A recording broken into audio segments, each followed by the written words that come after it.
മാള പഞ്ചായത്ത് സ്ഥിരം സമിതി തെരഞ്ഞെടുപ്പിൽ കോൺഗ്രസ് ബി.ജെ.പി. സഖ്യം രൂപീകരിച്ചതിൽ പ്രതിഷേധിച്ച് എൽ.ഡി.എഫ് മാള ടൗണിൽ രാഷ്ട്രീയ വിശദീകരണ യോഗം സംഘടിപ്പിച്ചു. എൽ.ഡി.എഫ് ജില്ലാ കൺവീനർ പി.കെ. ചന്ദ്രശേഖരൻ ഉദ്ഘാടനം ചെയ്തു. ബി.ജെ.പി. പകരം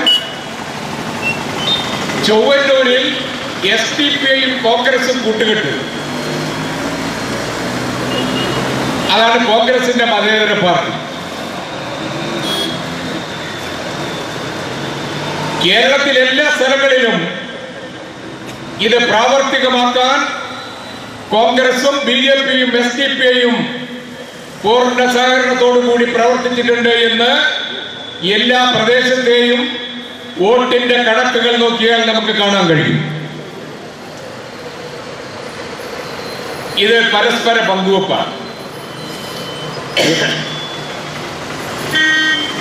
എൽ.ഡി.എഫ് എവിടെ ജയിക്കുന്നുവോ ആ എൽ.ഡി.എഫിനെ പരാജയപ്പെടുത്തുന്നതിന് വേണ്ടി വർഗീയ കക്ഷികളുമായി കൂട്ടുചേർന്ന് ഇന്ത്യൻ നാഷണൽ കോൺഗ്രസ് കേരളത്തിലുടനീളം ഈ തദ്ദേശ ഭരണ സ്ഥാപനങ്ങളിൽ കൂട്ടുകെട്ടുണ്ടാക്കിയിട്ടുണ്ട്. ഇതവർക്ക് നിഷേധിക്കാൻ കഴിയുമോ? ഒരു കാരണവശാലും നിഷേധിക്കാൻ കഴിയില്ല.